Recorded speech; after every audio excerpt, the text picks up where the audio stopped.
unang case po ninyo, inciting to sedition, meron doon po ba kayong mga nagpipahayag ng pagka-aklas laban po sa gobyerno or sa AFP?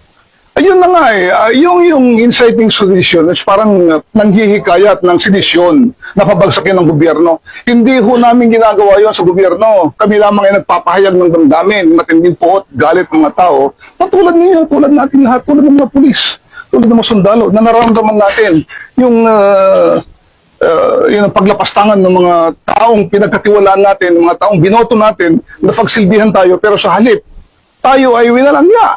Ninakaw nila yung pera ng taong bayan. Yun ang gusto natin mapanagot.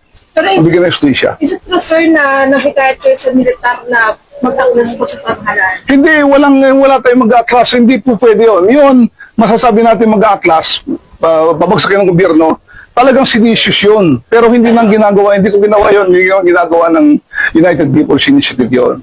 General Romeo Bronner, Yan tayo. Chief of Staff, Armed Forces of the Philippines, at sa lahat ng mga kasundaluhan, General Milencio Nartates Jr., Chief Philippine National Police, at sa lahat ng kapulisan, malinaw na malinaw, nagtatangis ang langit. Narinig natin, nakita natin na ang ating Commander-in-Chief ay hindi karapat-dapat dahil siya ay magnanakaw at siya ay bangag.